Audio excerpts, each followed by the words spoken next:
आज के सेशन में हम लोग ये समझने की कोशिश करेंगे कि म्यूचुअल फंड बिजनेस जो हम लोग स्टार्ट करने की बात कर रहे हैं, उस बिजनेस को हमें क्यों करना चाहिए और उस बिजनेस से हम लोग क्या एक्सपेक्ट कर सकते हैं एज अ रेवेन्यू वर्टिकल। हम लोग क्या देखते हैं, क्या रेवेन्यू एक्सपेक्ट कर सकते हैं, क्या अर्निंग हम लोग एक्सपेक्ट कर सकते हैं। सबसे पहले हमें इस बात को समझना बहुत जरूरी है कि किसी भी बिजनेस को स्टार्ट करने के पहले किसी भी बिजनेस को स्टार्ट करने के पहले हमें ये देखना होता है कि इस बिजनेस को हम क्यों स्टार्ट कर रहे हैं और इस बिजनेस के अंदर ऐसा क्या खास बात है कि इस बिजनेस को हमें कंटिन्यू करना चाहिए। किसी को भी सेशन के बीच में भी कोई क्वेश्चन पूछना हो तो प्लीज आप पूछ सकते हैं। तो इस बिजनेस के अंदर जो मेन पॉइंट्स है, अगर आप लोग देखना चाहें कि किसी बिजनेस को अगर आप स्टार्ट करते हैं तो सबसे पहले आप लोग ये देखना चाहते हैं कि बिजनेस जो जिस मार्केट में आप बिजनेस स्टार्ट कर रहे हैं, जिस इंडस्ट्री या जिस सेक्टर के अंदर आप बिजनेस स्टार्ट कर रहे हैं, वो सेक्टर कितना ग्रोइंग सेक्टर है आपका। तो mutual fund, term plan, medical insurance, real estate, equity जिसकी भी बात कर रहे हैं, उसके अगर ग्रोथ की बात करें तो ये अगले 5 से 6 साल के अंदर में, अभी कुछ डेटा हम लोग डिस्कस करेंगे, 5 से 6 साल के अंदर में जो म्यूचुअल फंड बिजनेस है, जो आज mutual fund business, brokerage business आज इंडिया के अंदर में है, यहाँ से 10 टाइम्स मल्टीप्लाई करते हुए हम लोग मिनिमम देखते हैं। 10 टाइम्स यहाँ से जो बिजनेस साइज अभी है हमारे इंडिया के अंदर में, यहाँ से मिनिमम हम लोग 10 टाइम्स यहाँ से आगे देख रहे हैं हम लोग। दूसरी बात ये होता है कि अगर इंडस्ट्री एक्सपैंड कर रहा है, जिस बिजनेस में आप हैं वो बिजनेस आपका एक्सपैंड कर रहा है, तो दूसरा पॉइंट जो सबसे इंपॉर्टेंट होता है कि आप उस बिजनेस में हमेशा अच्छा करेंगे जिस बिजनेस के अंदर में, उस प्रोडक्ट में आप वैल्यू ऐड कर सकते हैं। उस बिजनेस में जिसमें आपके क्लाइंटेल को देने के लिए आपके पास बहुत कुछ है, उनके लाइफ में अगर आप वैल्यू ऐड कर सकते हैं तो डेफिनेटली आप एक सक्सेसफुल बिजनेस आप एस्टैब्लिश कर सकते हैं। अगर हम दोनों पॉइंट ऊपर का कवर अप करें कि जिस इंडस्ट्री में हम ये बिजनेस स्टार्ट कर रहे हैं ग्रोइंग इंडस्ट्री है, जिस क्लाइंट और जो इन्वेस्टर, जिस क्लाइंट को हम सर्व कर रहे हैं, जो जिस इन्वेस्टर का वेल्थ हम मैनेज कर रहे हैं, उस इन्वेस्टर के लाइफ में अगर बहुत ज्यादा हम वैल्यू ऐड कर सकते हैं तो अब ये बिजनेस आपका एक हमेशा स्टेबल बिजनेस होगा और ये बिजनेस आपका ग्रोइंग बिजनेस होगा। अगर क्लाइंट के लाइफ में वैल्यू ऐड कर रहे हैं तो क्लाइंट हमेशा आपका स्टेबल क्लाइंट होगा। फिर हम लोग बात करेंगे कि आप इस बिजनेस से अपने बिजनेस ग्रोथ, किस तरह का ग्रोथ आप लोग देखते हैं। और सबसे इंपॉर्टेंट बात इस बिजनेस के अंदर में है कि इसके अंदर आप एक पैसिव इनकम जनरेट करते हैं। पैसिव इनकम का मतलब ये है कि जो आप आज क्लाइंटेल डेवलप करेंगे, जो क्लाइंटेल आप आज ऐड करेंगे, ऐसा नहीं है कि हर साल आपको नया क्लाइंट क्लाइंट ऐड करना है। जो भी क्लाइंट आप डेवलप करेंगे ईयर ऑन ईयर, उसका इनकम आपके पास आता रहेगा। तो इसमें जो एक सबसे अच्छी चीज है इसका पैसिव इनकम, इसका पैसिव इनकम इस बिजनेस को आपके लिए बहुत अच्छा बनाता है। इस बिजनेस को करने के लिए आपको क्या करना है? इस बिजनेस को करने के लिए आपको सबसे पहले इस बिजनेस को समझना है और मेंटली आपको तैयार होना है कि मुझे इस बिजनेस को करना है। एक बार आपने डिसाइड कर लिया कि मुझे इस बिजनेस को करना है, उसके बाद आपके पास ऑफिट, जिसका सपोर्ट सिस्टम आपके साथ है, वो आपके पास हर सपोर्ट लेकर अवेलेबल है। वो अपना हर सपोर्ट आपको अवेलेबल करा रहा है, चाहे सेल्स की बात करें या किसी चीज की भी बात करें, हर सपोर्ट सिस्टम ऑफिट का आपके पास अवेलेबल है। इस बिजनेस में आप एक बार सिर्फ आपको डिसाइड करना है कि मुझे इस बिजनेस को करना है। एक बार आपने डिसाइड किया कि आपको इस बिजनेस को करना है, उसके बाद आपको सपोर्ट, या तो आप सेल्स सपोर्ट की बात करें, टेक्नोलॉजिकल सपोर्ट की बात करें, लीड क्रिएशन की बात करें, प्रोडक्ट सपोर्ट की बात करें, अगर जिस क्लाइंट से आप बात कर रहे हैं उस क्लाइंट को कैसे आपने कन्विंस करना है, अगर आप एसआईपी या लमसम की बात करें तो एसआईपी लमसम कैसे कराना है, आपके साथ एक कंपनी का आरएम हमेशा उस समय तक एसोसिएटेड रहेगा जब तक आप इस बिजनेस में कंफर्टेबल नहीं हो जाते। एक बार इस बिजनेस में कंफर्टेबल हो जाते हैं तो आपके साथ जो आरएम है उनका इन्वॉल्वमेंट कम होना शुरू हो जाएगा और आप इस बिजनेस को धीरे धीरे करके आप आगे बढ़ाना स्टार्ट करते हैं। सो सबसे पहले जो हम लोग बात कर रहे थे कि जब इस बिजनेस की, म्यूचुअल फंड इंडस्ट्री की हम बात करते हैं, तो म्यूचुअल फंड इंडस्ट्री एक ग्रोइंग इंडस्ट्री है। ग्रोइंग इंडस्ट्री कैसे है, इसके लिए अगर पीछे का कुछ डेटा अगर हम लोग शेयर करें, पीछे का कुछ डेटा हम लोग समझने की कोशिश करें, तो अगर 2008 की बात करें, तो 2008 के अंदर में सेंसेक्स 21,000 के लेवल पे था। 2015 में सेंसेक्स 30,000 के लेवल पे था। 2016 के अंदर सेंसेक्स 27,500 के लेवल पे था और 2019 के एंड में सेंसेक्स 41,000 के आसपास के लेवल पे था। अगर आज की बात करें तो आज मार्केट करीब 30,000 के लेवल पे है, क्योंकि बिकॉज ऑफ द कोरोना पिछले 2 महीने के अंदर में इक्विटी मार्केट के अंदर एक एबनॉर्मल फ्लक्चुएशंस आया है, जो कि हमेशा 5 या 10 साल के अंदर में ऐसा फ्लक्चुएशंस आपको देखने को हमेशा मिलता है।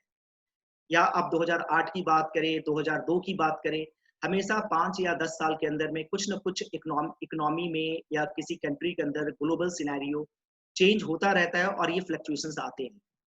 लेकिन जो समझने वाली बात है कि जितनी भी शॉर्ट टर्म फ्लक्चुएशंस आता है, इक्विटी मार्केट हमेशा एक ग्रोइंग ग्राफ है। अगर इस इक्विटी मार्केट को पिछले 20 साल के ग्राफ को अगर आप देखेंगे तो ये ग्रोइंग ग्राफ है।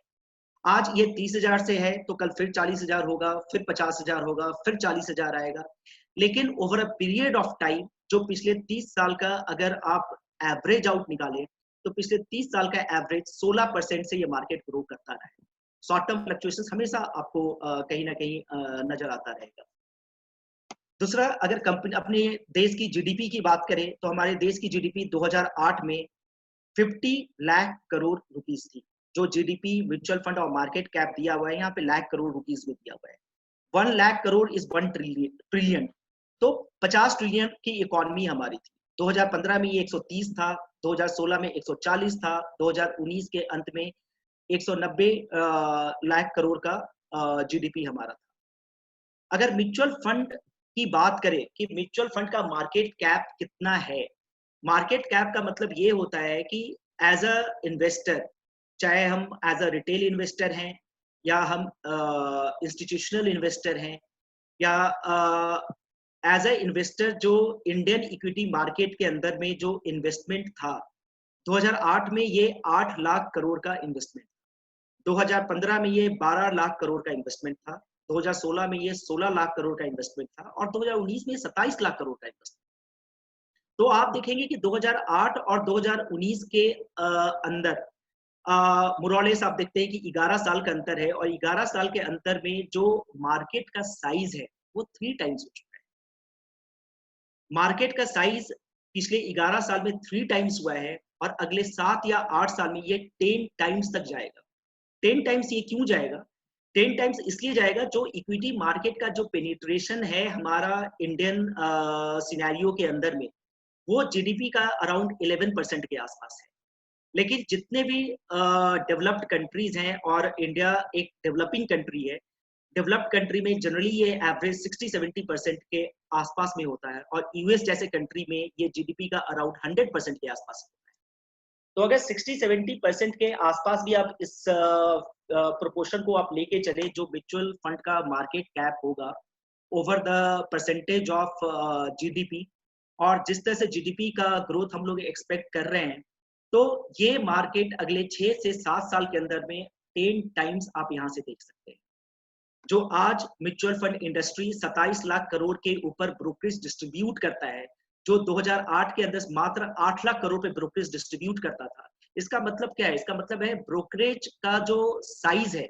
जो ब्रोकरेज का साइज है पिछले 11 साल में 3 गुना हो चुका है और अगले 6 से 7 साल के अंदर में आप विश्वास करके चले, ये जो साइज है मिनिमम अगर आप देखें तो 10 to 11 टाइम्स ये होगा। और अगर मार्केट कैप की बात करें तो मार्केट कैप आज इक्विटी मार्केट का 2008 के अंदर 75 लाख करोड़ है और 2019 के अंदर ये 152 लाख करोड़ ये मार्केट कैप। तो इस स्लाइड में हम लोग जो समझने की कोशिश ये कर रहे हैं कि जिस बिजनेस के अंदर हम लोग हैं वो हमारा एक काफी ग्रोइंग बिजनेस है। सेकंड, अगर हम इस चीज को समझने की कोशिश करें कि हम क्लाइंट के लाइफ में क्या वैल्यू ऐड कर सकते हैं, तो इंडिया जो एक अपने सेविंग हैबिट के लिए जाना जाता है, जहाँ पे और जहाँ पे हर इंडियन की एक सेविंग की हैबिट होती है, लेकिन बिकॉज ऑफ द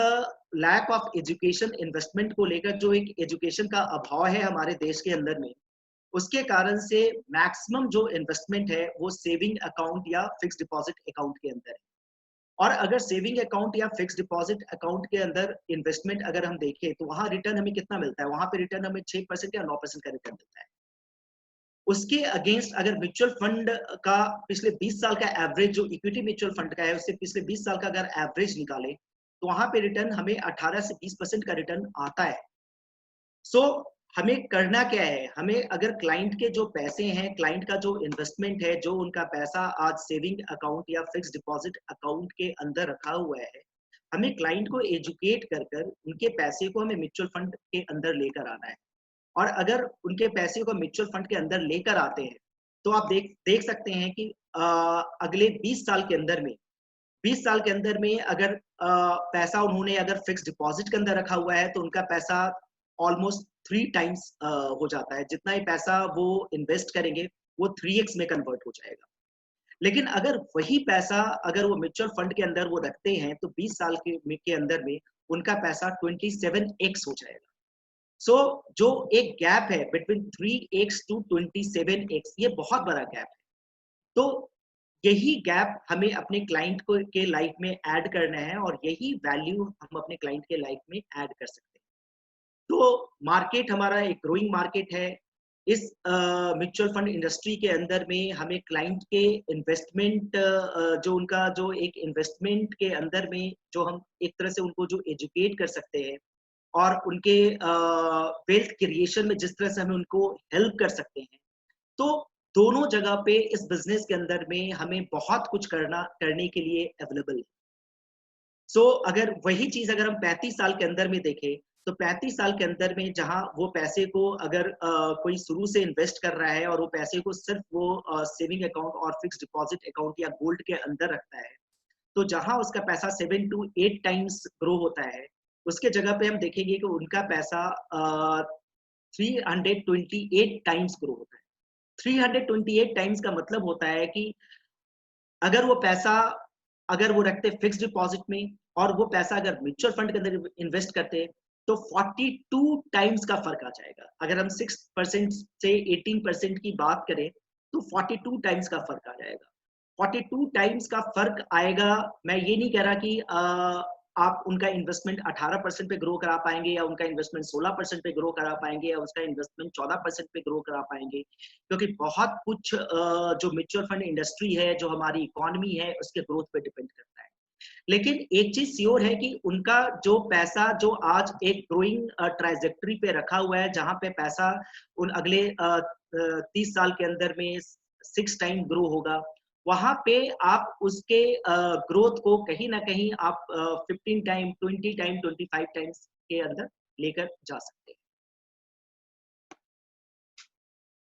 ये तो दो बात हम लोगों ने किया कि इस बिजनेस को हमें क्यों करना चाहिए। तो इस बिजनेस को करने का दो कारण हम लोगों ने देखा। एक तो कारण हम लोगों ने ये देखा कि ये जो mutual fund industry as such है, ये एक बहुत ही ग्रोइंग इंडस्ट्री है और इस इंडस्ट्री का ग्रोथ हम अगले 6 से 7 साल के अंदर में 8 to 10 टाइम्स ग्रोथ यहाँ पे देख रहे हैं। दूसरा, ये जो आप invest as a financial advisor जो आप लोग काम करेंगे, उसमें जिस भी क्लाइंट या जिस भी इन्वेस्टर का आप इन्वेस्टमेंट स्ट्रैटेजी पे काम करेंगे या उनके वेल्थ क्रिएशन पे काम करेंगे और उनको हेल्प करेंगे उनके वेल्थ को ग्रो करने में, तो वहां पे बहुत ज्यादा वैल्यू आप उनके लाइफ में ऐड कर सकते हैं। अब एक बात हम यहाँ से आगे ये समझने की कोशिश करते हैं कि इस बिजनेस को ग्रो करने के लिए हमें करना क्या होगा। इस बिजनेस को अगर ग्रो करने की बात करें तो हमें कुछ क्लाइंट्स हमें अपने आसपास में डेफिनेटली जो या हमारे पर्सनल सर्कल में है या हमारे प्रोफेशनल सर्कल में है, वहां पे हमें एक क्लाइंटेल डेवलप करनी। तो कितने क्लाइंटेल डेवलप करने होंगे? अगर हम देखें तो क्लाइंटेल को हमने दो कैटेगरी में डिवाइड किया हुआ है। एक क्लाइंटेल जिसको हम HNI कहते हैं, हाई नेटवर्थ इंडिविजुअल, और दूसरे क्लाइंटेल को हम रिटेल क्लाइंट कहते हैं। HNI क्लाइंट हम उस क्लाइंट को कहते हैं जो कि जिसकी इन्वेस्टमेंट कैपेसिटी है, से फॉर एग्जांपल वो 25,000 रुपए पर मंथ की SIP कर सकता है।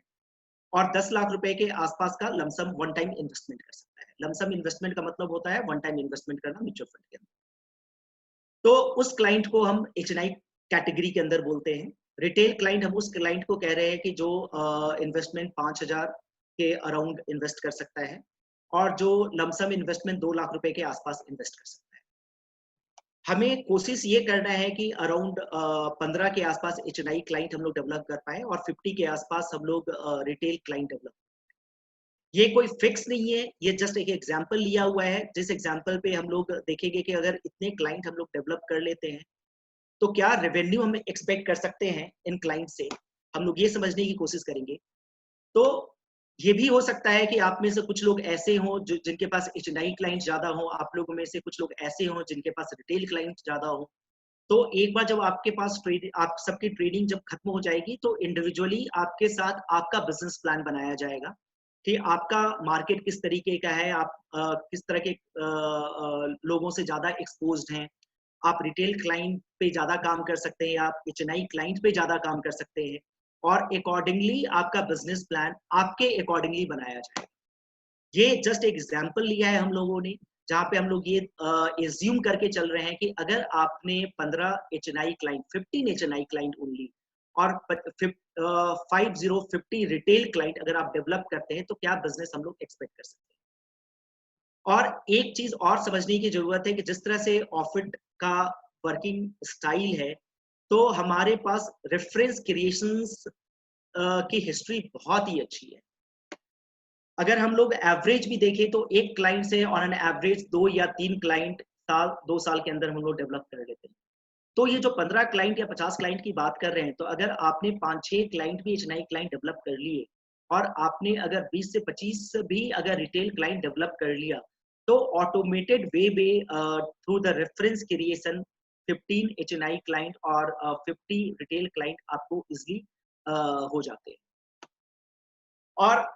आप ये मान के चलिए कि जिस दिन आपने 15 एचएनआई क्लाइंट और 50 रिटेल क्लाइंट डेवलप कर लिया, जिनसे एवरेज इन्वेस्टमेंट 25,000 एसआईपी आपके एचएनआई क्लाइंट से आ रहा है और रिटेल क्लाइंट से 5,000 का एसआईपी आ रहा है, और उस डेट को आप डे जीरो मान के चले, तो उस डे जीरो के बाद आप क्या रेवेन्यू एक्सपेक्ट कर सकते हैं, आप यहाँ देख सकते हैं।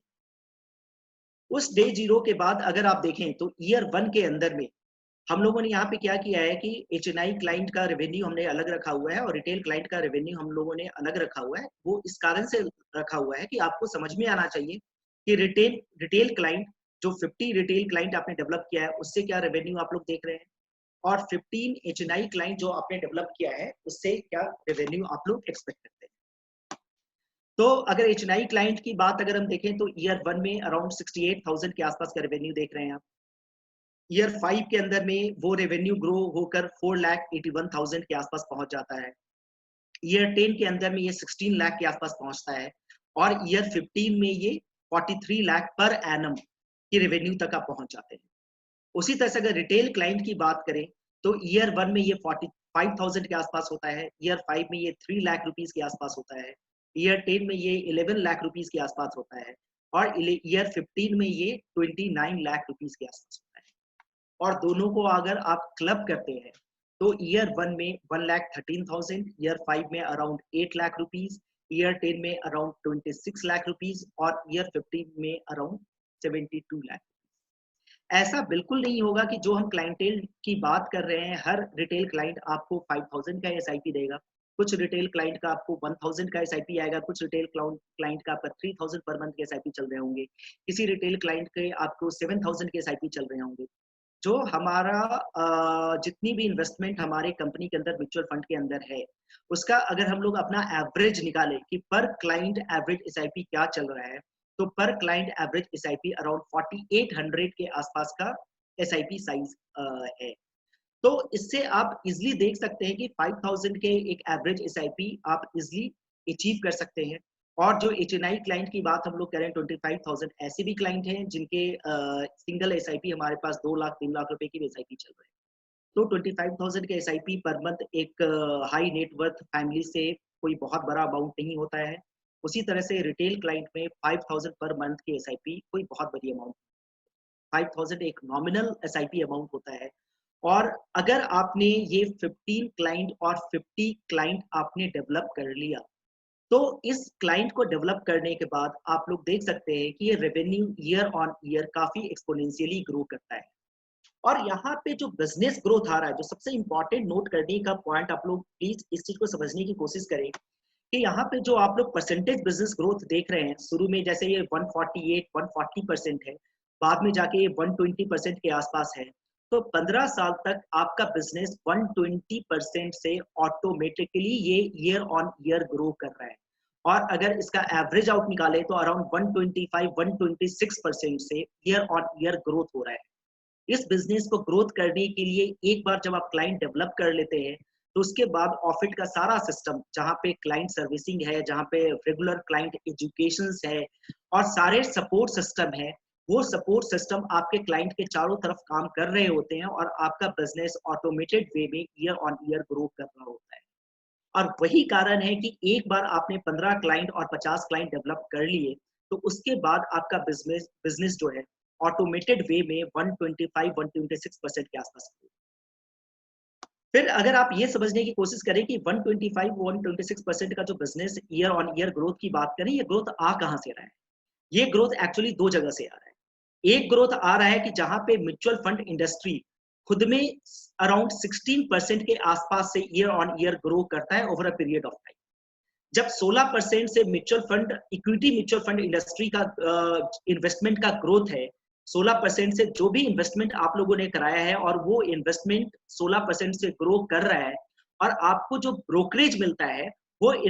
मार्केट वैल्यू के ऊपर ब्रोकरेज मिलता है। इसका मतलब क्या है? इसका मतलब ये है कि जो क्लाइंट का इन्वेस्टमेंट आप लोगों ने कराया है, उसका इन्वेस्टमेंट वैल्यू भी ईयर ऑन ईयर बढ़ रहा है और आपका ब्रोकरेज भी अकॉर्डिंगली ईयर ऑन ईयर बढ़ रहा है। दूसरी चीज क्या हो रहा है कि ये 126% का ग्रोथ क्यों आ रहा है? दूसरा रीजन ये है कि आप लोगों ने एसआईपी करवाया है। जब आप एसआईपी करवाते हैं तो ईयर ऑन ईयर उसका जो इन्वेस्टमेंट वैल्यू है वो ऐड होता रहता है। अगर आपने 5,000 रुपए का एसआईपी कराया है, तो एक साल में वो क्लाइंट 60,000 के आसपास का इन्वेस्टमेंट करेगा और हर साल वो 60,000 के आसपास का इन्वेस्टमेंट करेगा। एक तो हर साल उसका 60,000 का इन्वेस्टमेंट बढ़ रहा है जिससे आपको ब्रोकरेज अर्न हो रहा है। दूसरा जो 60,000 रुपीज है, वो भी 16% से ऑन एन एवरेज आने वाले 15-20 साल जब तक वो इन्वेस्टेड है। और इक्विटी मार्केट में हमेशा लोग लॉन्ग टर्म में इन्वेस्टेड रहते हैं। आपके क्लाइंट स्टेबल क्लाइंट होते हैं क्योंकि ऑफिट के द्वारा एक जो रेगुलर एजुकेशन का सिस्टम है वो आपके क्लाइंट को स्टेबल। सेकेंड स्लाइड में हम लोगों ने ये समझने की कोशिश किया है कि अगर इस बिजनेस को हम लोग एसआईपी और लमसम में देखें, जो हम लोग total income 1,13,000, 8 lakh rupees, 26 lakh rupees in year 10 और 72 लाख रुपीज इन ईयर 15 देख रहे हैं। अगर हम लोग इसको एलोकेट करें कि एसआईपी वर्टिकल से कितना इनकम आ रहा है और लमसम वर्टिकल से कितना इनकम आ रहा है, तो आप देखेंगे कि ईयर 5 में एसआईपी वर्टिकल से 4,50,000 के आसपास का इनकम आ रहा है और लमसम वर्टिकल से 3,50,000 का आपका इनकम आ रहा है। उसी तरह से ईयर 10 में आप देखेंगे कि एसआईपी वर्टिकल से 17 लाख का इनकम आ रहा है और लमसम वर्टिकल से अराउंड 9 लाख रुपीस का इनकम आ रहा है। उसके बाद ईयर 15 में देखेंगे कि एसआईपी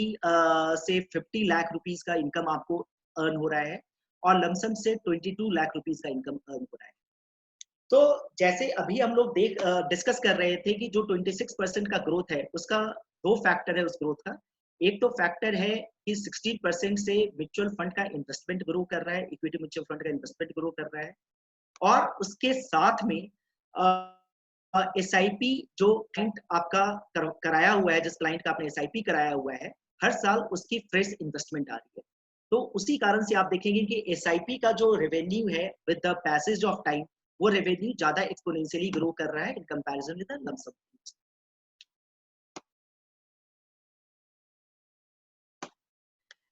ये जो पीछे हम लोगों ने बिजनेस प्लान डिस्कस किया, उस बिजनेस प्लान में सिर्फ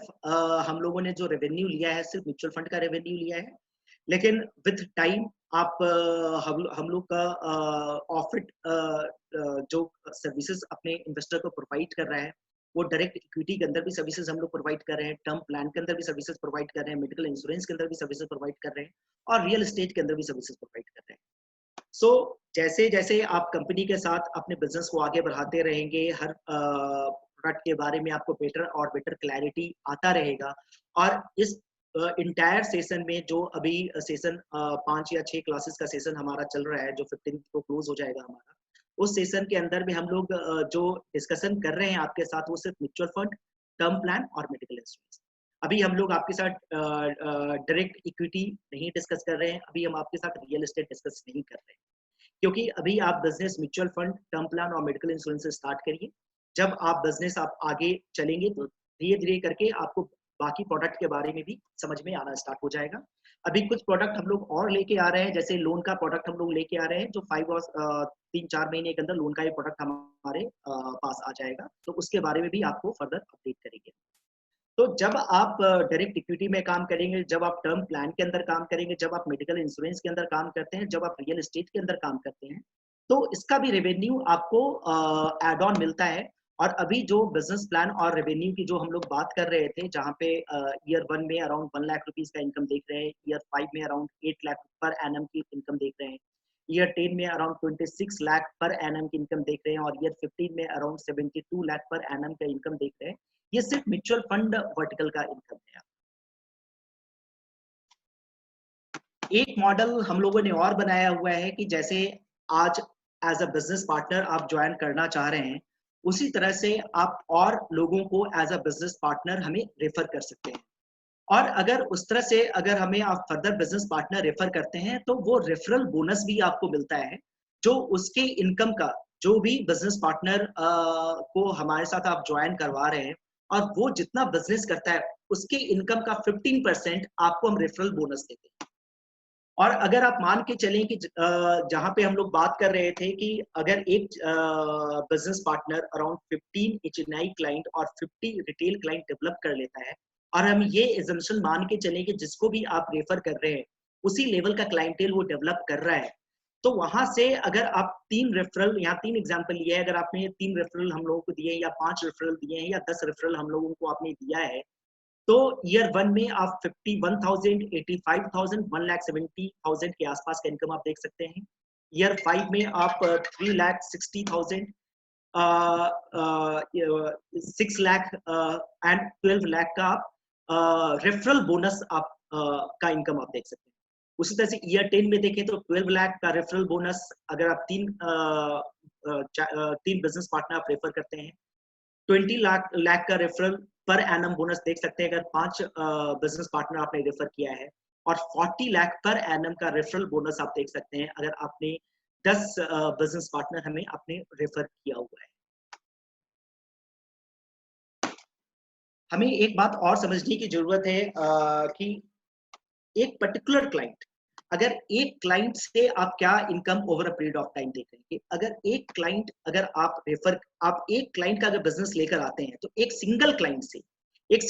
से आप क्या इनकम देखते हैं। यहाँ पे हमने जो एजम्पशन लिया है कि हम ऐसे क्लाइंट की बात कर रहे हैं जो आपसे 10,000 रुपए का एसआईपी करवाया है, और ऐसे क्लाइंट की बात कर रहे हैं जो 5 लाख रुपए का लमसम करवाया है। अगर आपका क्लाइंट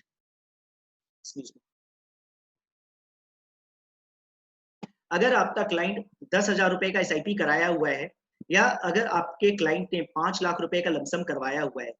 तो एसआईपी देखेंगे कि शुरुआत में जब वो स्टार्ट करता है, उसकी एसआईपी जब स्टार्ट होती है, तो वहां पे फर्स्ट ईयर में ओनली एंड ओनली 259 रुपीज का आपका ब्रोकरेज जनरेट होता है। लेकिन अगर वही आप देखें ईयर 5 में, तो 3,600 का ब्रोकरेज पर एनम का आता है, और ईयर 10 में 14,000 पर एनम का ब्रोकरेज आता है।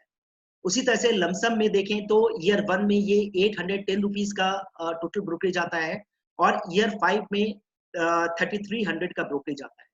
और अगर टोटल ब्रोकरेज की बात करें तो ईयर 5 में 6,900 का ब्रोकरेज आता है, ईयर 1 में 1,000 का ब्रोकरेज आता है, और ईयर 10 में 22,000 का ब्रोकरेज आता है।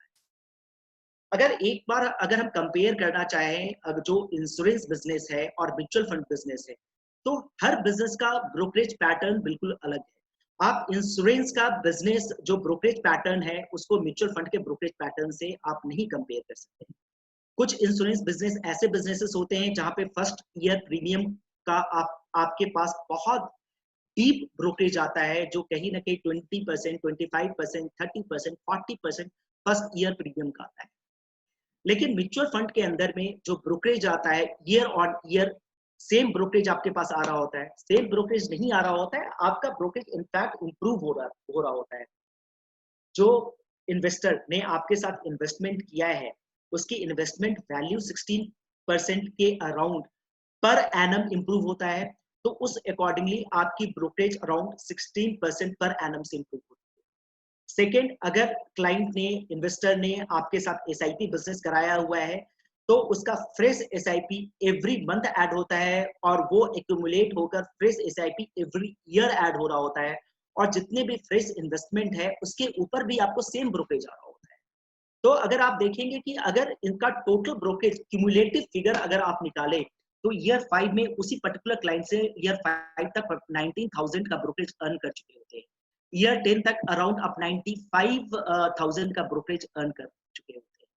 और बिलीव करिए कि म्यूचुअल फंड इंडस्ट्री एक ऐसी इंडस्ट्री है जहां क्लाइंट लॉन्ग टर्म के लिए आपके पास होता है। क्लाइंट कभी भी आपको छोड़कर नहीं जाता है अगर आप उसको प्रॉपरली हैंड होल्डिंग दे रहे हैं, प्रॉपरली एजुकेट कर रहे हैं, तो आपका क्लाइंट हमेशा एक स्टेबल क्लाइंट होता है। अगर इन सब चीजों को अगर हम एक बार समराइज करना चाहें तो इस बिजनेस में सबसे खास बात क्या है? Passive income. एक बार आपने 15 एचएनआई क्लाइंट और 50 रिटेल क्लाइंट, या हो सकता है आपने सिर्फ 100 रिटेल क्लाइंट किए हो, एचएनआई क्लाइंट कुछ भी नहीं किए हो, या हो सकता है आप सिर्फ एचएनआई क्लाइंट पे काम कर रहे हो। लेकिन जिस भी क्लाइंट पे काम कर रहे हो, एक बार आपने क्लाइंटेल डेवलप कर लिया तो उसका ब्रोकरेज ईयर ऑन ईयर आपके पास आ रहा है। उसके बाद फर्दर आपको क्लाइंट सर्विसिंग में कुछ भी काम करने की जरूरत नहीं। क्लाइंट सर्विसिंग का जो मेजर बर्डन है वो ऑफिट के सर पे है। हाँ, आपके पास वो टेक्नोलॉजिकल सपोर्ट है कि क्लाइंट का कभी भी आपको स्टेटमेंट देखना है या क्लाइंट आपसे स्टेटमेंट मांग लेता है। एक तो क्लाइंट जिस भी क्लाइंट को स्टेटमेंट चाहिए, मंथली हम स्टेटमेंट भेजते हैं, और हर क्लाइंट की क्वेरी के लिए हमारे पास प्लस क्लाइंट डेस्क हमारे पास है जो क्लाइंट को हर सपोर्ट सिस्टम अवेलेबल कराता है। लेकिन फिर भी अगर आप क्लाइंटेल का पोर्टफोलियो देखना चाहते हैं, आपके पास मतलब आपने जो बिजनेस दिया हुआ है, हर क्लाइंट का इन्वेस्टमेंट कैसे ग्रो कर रहा है, उसका एक्सेस हमेशा आपके पास है। तो पैसिव इनकम एक खास बात है इस बिजनेस का। दूसरी खास बात है, आपको हमेशा नए क्लाइंट के तरफ, नए क्लाइंट को ढूंढने के लिए नहीं निकलना है। आपको हमेशा नए क्लाइंट को सर्च नहीं करना है। एक बार आपने one set of client develop कर लिया, आपका बिजनेस उसी सेट ऑफ क्लाइंट से खुद ब खुद ग्रो कर रहा है। और जो 72 लाख रुपीस का हम लोग ईयर 15 के अंदर जो ब्रोकरेज हम लोग देख रहे थे, उस 72 लाख ब्रोकरेज में कोई भी नया क्लाइंट आपने ऐड नहीं किया है। जो आपने शुरुआत में जो 15 एचएनआई क्लाइंट और 50 रिटेल क्लाइंट आपने डेवलप किया था, वही क्लाइंट्स है। डेफिनेटली अगर फर्दर क्लाइंट आप ऐड करेंगे तो उसका रेवेन्यू डेफिनेटली ऐड होगा। ये एक स्टेबल बिजनेस है। आपके जितने भी क्लाइंट हैं लॉन्ग टर्म आपके साथ होते हैं। सिर्फ क्लाइंट को इन्वेस्टमेंट के अंदर में प्रॉपर एजुकेशन की जरूरत है। आपको ये समझाने की जरूरत है कि फिक्स डिपॉजिट का बिहेवियर क्या है, सेविंग अकाउंट का बिहेवियर क्या है, म्यूचुअल फंड का बिहेवियर क्या है, और इक्विटी मार्केट का बिहेवियर क्या है। शॉर्ट टर्म में म्यूचुअल फंड कैसे बिहेव करता है और लॉन्ग टर्म में कैसे यह आपके लिए वेल्थ क्रिएट करता है, आपको ये रेगुलर एजुकेशन प्रोवाइड करने की जरूरत है। जैसे अभी जिस हिसाब से पिछले 2 महीने के अंदर में मार्केट अराउंड 25 से 30% क्रैश हो चुका है, लेकिन अभी तक हमारा कोई भी क्लाइंट, किसी का भी कॉल हमारे पास नहीं है आया है एसआई पे स्टॉप करने के लिए। हाँ, एक्सेप्शनली 2-4 क्लाइंट का डेफिनेटली आया है जिसको हमने फर्दर समझाया है। और क्लाइंट ऐसे हैं जिनको हम लोग एजुकेट कर रहे हैं, वो टॉप अप एसआईपी कर रहे हैं। जो एसआईपी है वो अपने एसआईपी को इम्प्रूव कर रहे हैं, क्योंकि अभी के मार्केट में जब ये मार्केट जहाँ पे अभी 30% नीचे आ चुका है,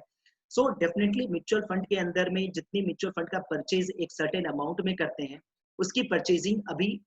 नंबर ऑफ यूनिट्स अब ज्यादा परचेज कर पाते हैं इस पर्टिकुलर पीरियड में। और अभी का जो इन्वेस्टमेंट है इस पीरियड में, जितनी भी एसआईपी में इन्वेस्टमेंट जा रहा है, जितना भी लमसम में इन्वेस्टमेंट जा रहा है, ये एक बहुत ही बेहतरीन रिटर्न आप हमारे इन्वेस्टर, हमारे क्लाइंटेल को लेकर आएगा जब मार्केट नॉर्मलाइज हो जाएगी। तो क्लाइंट को स्टेबल करने के लिए डेफिनेटली क्लाइंट को एजुकेट करना है, सही तरीके से क्लाइंट को समझाना है, और इन्वेस्टमेंट के बारे में उनको बताते रहना है। उसके बाद लास्ट में मैं यही कहना चाहूंगा कि आप रिलैक्स रहें,